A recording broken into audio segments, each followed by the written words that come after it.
at DNR Sporting Goods. I'm Janice Gummis, and I'm here with local angler and legend Gord Ellis. And fishing is open across Canada. And once you've picked the right rod, reel, and line, another thing you have to consider is bait. Now, we're not dealing with live bait, thankfully.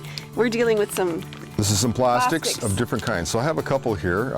So if you're going out for like walleye or fish like that, probably your average person would put on a twister. This is a multicolored twister. They come in all different colors. This one just happens to be pink and white, which I'm sure you approve of. But there's yellow and black, everything, brown, black.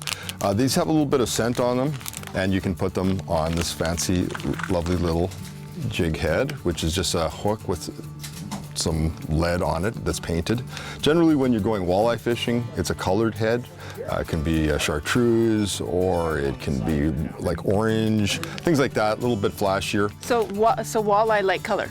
They generally do. I mean, I know people who use black and white heads too, okay. But in a lot of situations, a little bit of color helps. So there's those, and then you can also get these really funky plastics that are called gulp. So these actually have... they look like minnows. They look like minnows, and they're infused with scent, and they're actually almost all water. So if you leave them out, if you don't close this package, they dry up into like little tiny desiccated things that are almost impossible to get off your hook. So make sure you keep them in the package. This stuff's very powerful, and it's very, very effective, and it works really often as good as a live minnow, so it saves you from having to worry about trying to keep minnows alive. Now, the ones I have are very squishy and they're very big. Yeah, and so these would be more for bass fishing. This is a tube jig, and a tube jig, the head actually goes inside this tube, and this one's white. You can also get them in orange and pumpkin seed and all these different colors. Kind of looks like a crayfish or something bouncing on the bottom.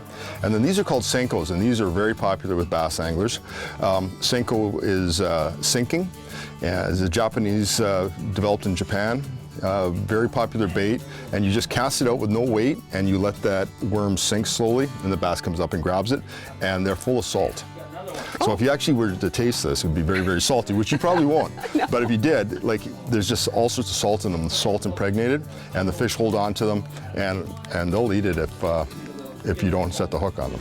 Now, this is a good thing to know, because for tournament fishing as well, it's all plastic baits. Generally not live bait, and there's incredible selection nowadays. It's unbelievable. You can get shads and all these different kinds, but these are some of the more popular ones. Okay, well, Gord, thank you so much.